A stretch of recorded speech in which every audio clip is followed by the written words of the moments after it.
በሰሙነ ሕማማት የማይደረጉ ነገሮች ምንድናቸው ብለን ስንመለከት ማንኛውም ለስጋ የሚያደሉ ተግባራትን መቀነስ ይኖርብናል።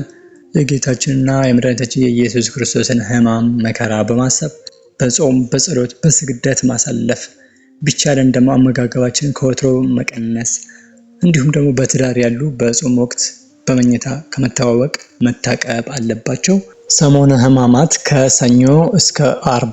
በሰሙነ ሕማማት እግዚአብሔር ለሰው ልጆች ያለው ፍቅር ስለተገለጸበት የመስዋዕትነት ስራም ስለተሰራበት የሰው ልጆች ድህነት ስለተፈጸመበት መድኃኔዓለም በመስቀሉ ተሰቅለው ለኛ ቤዛ በመሆኑ በስፋት የሚነገርበት ቅዱስ ሳምንት ይባላል። ጌታችን አምላካችንና መድኃኒታችን ኢየሱስ ክርስቶስ በዚህ ዓለም በመዋዕለ ሥጋዌው ለፈጸማቸው የቤዛነትና የአርያነት ተግባራት ፍጻሜ በመሆኑ ነው። በዚህ ሰሙነ ሕማማት ሳምንት ካህናትና ምዕመናን በነግህ፣ በሰልስት፣ በቀትር፣ በተሰዓትና በሰርክ ወደ ቅድስት ቤተክርስቲያን በመጓዝ ስለ ጌታችን ስለ ኢየሱስ ክርስቶስ ሕማማተ መስቀል የሚዘክረውን ምዕራፍ ከቅዱሳን መጻሕፍት በማንበብና በመጸለይ ሕማሙንና ሞቱን ይዘክራሉ። ቅዱስ ያሬድ በመጨረሻው ሳምንት በየዕለቱ በጌታችን ኢየሱስ ክርስቶስ ላይ የተፈጸመውን ነገረ መስቀል በተመለከተ ያዘጋጀውን መዝሙር ይዘምራሉ። አብዝተውም ስግደትን ይሰግዳሉ። ሰሙነ ሕማማትን ከሌሎች የዐቢይ ጾም ሳምንታት ልዩ የሚያደርገውም ስርዓትም አለ። በኢትዮጵያ ኦርቶዶክስ ተዋሕዶ ቤተክርስቲያን ስርዓትና ደንብ መሰረት በሰሙነ ሕማማት ከጸሎተ ሐሙስ በስተቀር ቅዳሴ አይቀደስም፣ ስብሐተ ነግህ አይደረስም፣ ጸሎተ ፍትሐትም አይጸለይም፣ ጸሎተ አስተርእዮም አይደረግም። በዚህ በሰሙነ ሕማማት ጥምቀተ ክርስትና አይፈጸምም ማለት ነው። እነዚህ ስርዓቶች ከላይ የዘረዘርናቸው ስርዓቶች በዕለተ ሆሳዕና የሚከናወኑም ይሆናሉ። የጸሎተ ፍትሐት ስርዓትን ጨምሮ ሌሎችም ስርዓቶች በዚህ በሆሳዕና ቀን የሚደረጉም ይሆናሉ። በተጨማሪም ማንኛውም ክብረ በዓል በዚህ ሳምንት ቢውል ከትንሣኤ በኋላ የሚከበር ይሆናል። በዚህ መሰረት የትኛውም በዓል በዚህ በሰሙነ ሕማማት ቀን ከሰኞ እስከ አርብ ባለው ቀን ቢውል የጌታችን የመድኃኒታችን የኢየሱስ ክርስቶስን በዓላትን ጨምሮ የእመቤታችን የቅድስት ድንግል ማርያም በዓላትን ጨምሮ የትኛውም በዓል በዚህ ሳምንት ቢውል ይሰገዳል ማለት ነው።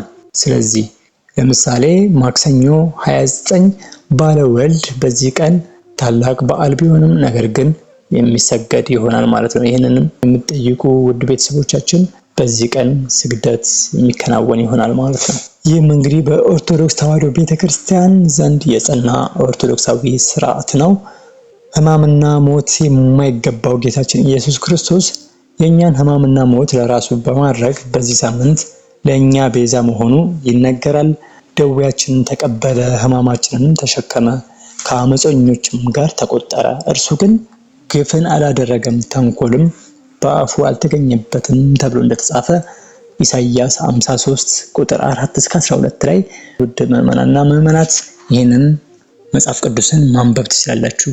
በነገራችን ላይ መጽሐፍ ቅዱስን ማንበብ ትችላላችሁ። በዚህ የሚደረጉ የሚነበቡና የማይነበቡ ጸሎቶችን በዚሁ ስናወሳ አንደኛው ማንበብ ያለብን በዚህ ሳምንት በዚህ በሰሙነ ሕማማት ሳምንት መጽሐፍ ቅዱስን ማንበብ እንችላለን ማለት ነው። የክርስቶስን መያዝ፣ መራቆት፣ የክርስቶስን ሕማም የሚያነሱ በመጽሐፍ ቅዱስ ላይ የተጠቀሱ ጥቅሶችን እየፈለግን እያነሳሳን ንባቦችን ማንበብ ትችላላችሁ። እንዲሁም መዝሙረ ዳዊትን እጅግ ከበፊቱ እጅግ የበለጠ በዚህ ሳምንት የምንጸልይበትም ይሆናል ማለት ነው። እንዲሁም የዘውትር ጸሎትንና ውዳሴ ማርያምንም መጸለይ ትችላላችሁ። በዚህ ሳምንት የማይጸለዩና የሚከለከሉ ጸሎቶች በዚህ ሳምንት የማንጸለያቸው ጸሎቶች መልክና ድርሳናት ብቻ ናቸው ማለት ነው። ሌሎቹ የግል ጸሎትን ጨምሮ የትኛውም ጸሎት ይከናወናል። ይህንንም እንድታውቁ ለማለት ያክል ነው። ክርስቶስ የተቀበለው የእኛን ሕማም መሆኑን በመዘከር ከማንኛውም የስጋ ስራ በመታቀብ ዋዛ ፈዛዛ ባለመነጋገር ሰሙነ ሕማማትን ልናከብር ይገባል ነው።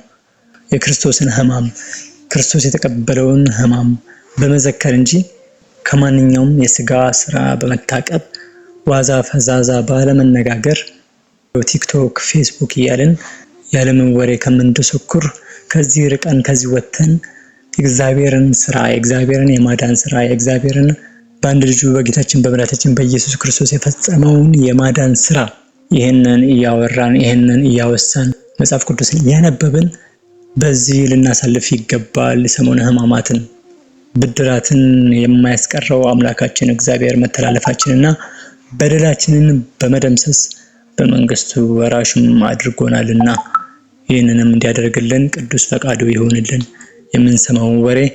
የምንሰማውን የሞት ወሬ፣ የጦርነት ወሬ እግዚአብሔር አስወግዶ ቸር ወሬ ያሰማን። በዚህ በሰሙነ ሕማማት መልካሙን ነገር መልካሙ ወሬ ያሰማን ዘንድ ቅዱስ ፈቃዱም ይሁንልን። ሰሙነ ሕማማት እስከ 4ኛው ምዕተ ዓመት ድረስ ከዐቢይ ጾም ተለይቶ ለብቻው ይከበር ነበር። በኋላ ግን በባሕረ ሐሳብ ቀመር መሰረት ጾሙም ሕማማቱም ትንሣኤውም ተከታትለው እንዲከበሩም ተደርጓል። ምዕራባውያን ከ40 ጾም ውስጥ የመጨረሻውን ሳምንት ሰሙነ ሕማማት ያደርጉታል። የምዕራባውያን ወይም ደግሞ ኦሪየንታል ቸርች የምንላቸው የኦርቶዶክስ ተዋሕዶ ቤተክርስቲያን 40ውን ጾም ጨርሰን ከኒቆዲሞስ በኋላ ያለውን ተከታዩን አንድ ሳምንት ሰሙነ ሕማማት አድርገን እናከብራለን። ከነዚህ የሕማማት ሳምንት ውስጥ ጌታችን መድኃኒታችን ኢየሱስ ክርስቶስ በ3ቱ ዕለታት ሰኞ፣ ማክሰኞና ሮብ ያከናወናቸውን የድህነት ስራዎች የሚከተሉት ናቸው። በሰሙነ ሕማማት ሰኞ ጌታችንና መድኃኒታችን ኢየሱስ ክርስቶስ ያደረገው ምንድነው? በዚህ በሰሙነ ሕማማት በሰኞ ቀን የምናስበው ምንድነው? እንዲሁም ዕለተ ማክሰኞን፣ ዕለተ ረቡዕን፣ ሐሙስንና አርብን ምን ተከናወነ?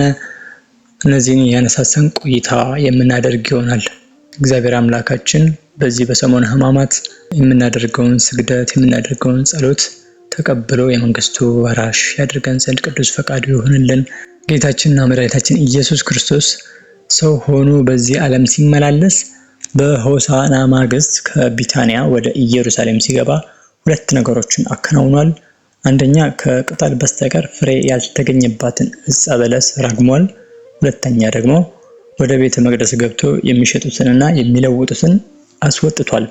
ማቴዎስ 24 ቁጥር 12 እስከ 13 እንዲሁም ማርቆስ ወንጌል ምዕራፍ 11 ቁጥር 16 እንዲሁም ሉቃስ 19 ቁጥር 45 ላይ እናገኘዋለን። ይህንን ቃል በቅዱስ ማቴዎስ አገላለጥም በማግስቱ ተራበ የሚል ቃል እንመለከታለን። ነቢዩ ኢሳይያስ ደግሞ እግዚአብሔር ለዘላለም አይራብም፣ አይጠማም፣ አይደክምም ይላል ኢሳይያስ 46 ላይ።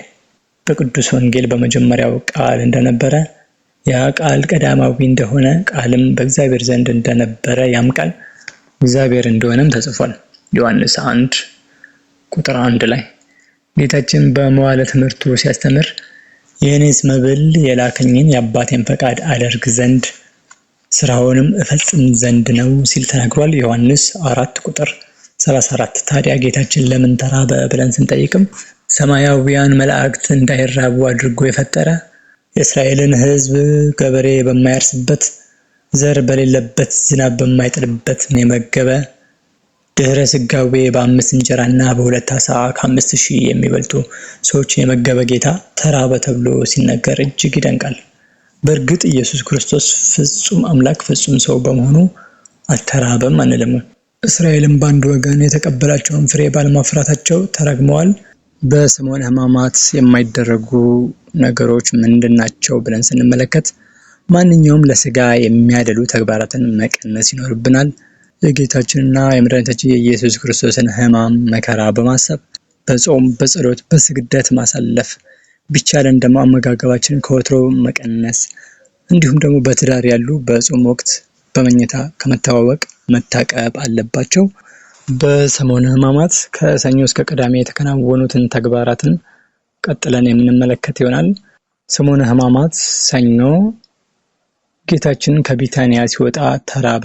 ቅጠል ያለባትን በለስ ከሩቁ አይቶ በለሲቱን ቀረባት፣ ነገር ግን ከቅጠል በቀር ምንም አልተገኘባትም። ካሁን ጀምሮ ማንም ካንቺ ፍሬን አይብላ ብሎ። የሰሙነ ሕማማት ሰኞ ጌታችን ከቢታንያ ሲወጣ ተራበ። ቅጠል ያለበትን በለስ ከሩቁ አይቶ በለሲቱን ቀረባት፣ ነገር ግን ከቅጠል በቀር ምንም አልተገኘባትም። ካሁን ጀምሮ ማንም ካንቺ ፍሬን አይብላ ብሎ ረገማት። በለስ የተባሉ እስራኤላውያን ናቸው። ማክሰኞ ዕለት ሻጮችንና ለዋጮችን ከቤተ መቅደስ ባስወጣ ጊዜ ይህንን በማን ኃይል እንዳደረገው የይሁዳ መምህራን ጠየቁት። ማቴዎስ 21 ቁጥር 23 ስለሆነም የጥያቄ ቀንም ይባላል። ዕለተ ረቡዕ የሕማማት ዕለተ ረቡዕ ምክረ አይሁድ ይባላል። ምክንያቱም የአይሁድ ሊቀ ካህናትና ጸሐፍት ጌታን እንዴት መያዝ እንዳለባቸው ምክር ያጠናቀቁበት ቀን በመሆኑ ነው። የሕማማት ዕለተ ሐሙስ በቤተ ክርስቲያን የተለያየ ስያሜ ያላቸው በርካታ ድርጊቶች የተፈጸሙበት ነው። ጸሎተ ሐሙስ ይባላል። የመጀመሪያው መድኃኔዓለም ክርስቶስ አይሁድ መጥተው እስኪይዙት ድረስ ሲጸልይ ያደረበት ነውና ጸሎተ ሐሙስ ተባለ። ሕጽበተ ሐሙስም ይባላል። ጌታችን በዚህ ዕለት የደቀ መዛሙርቱን እግር ጎንበስ ብሎ በታላቅ ትሕትና አጥቧልና። የሚስጥር ቀንም ይባላል። ከሰባቱ ሚስጥራቱ አንዱ የሆነውን ሚስጥረ ቁርባን በዚህ ዕለት ተመስርቷልና። የሐዲስ ኪዳን ሐሙስም ይባላል። ምክንያቱም የኦሪት መስዋዕት የሆነው የእንስሳት ደም ማብቃቱን ገልጦ ለድህነተ ዓለም ራሱን የተወደደ መስዋዕት አድርጎ ያቀረበበት ዕለት በመሆኑ ነው። የነጻነት ሐሙስም ይባላል። ምክንያቱም ለኃጢአትና ለዲያብሎስ ባሪያ መሆኑ ማብቃቱንና የሰው ልጅ ያጣውን ክብር መልሶ ማግኘቱ የተረጋገጠበት ቀን ስለሆነ ነው። የሕማማት ዕለተ ዓርብ ጌታችን ከጲላጦስ አደባባይ እስከ ሊጦስትራ የተንገላታበት፣ ለአዳምና ለልጆቹ በምልዕልተ መስቀል ለሞት ራሱን አሳልፎ የሰጠበት ቀን ነው። ስቅለት ይባላል። ዕለተ ዓርብ ስቅለትን የምናከብርበት የጌታችን የመድኃኒታችን የኢየሱስ ክርስቶስን የስቅለት በዓል የምናከብርበት ቀን ሆኖ የስግደት ቀን ሆኖም ይውላል ማለት ነው። 5ቱን ቀናት በጾም በስግደት እንደምናከብርም ይታወቃል። የመጨረሻው ቅዳሜን እንመለከታለን። ቅዳሜ በዚህች ዕለት ጌታችን መከራን በማሰብ በጾም ታስበው ስለምትውል ቅዳም ስዑር ወይም የተሻረችው ቅዳሜ ትባላለች።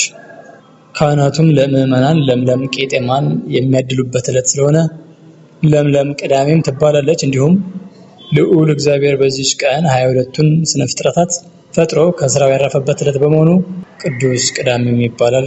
ከሕማሙ ከመከራው በረከት ያሳትፈን፣ አሜን። ደሙን አፍስሶ ስጋውን ቆርሶ ሕይወትን ለሰጠን ክብር ለእግዚአብሔር ይሁን። መልካም የሰሞነ ሕማማት ሳምንት ይሁንላችሁ። ናታን ሚዲያን ላይክ፣ ሼር፣ ሰብስክራይብ ታደርጉ ዘንድ በድጋሚ ጠይቃለሁ።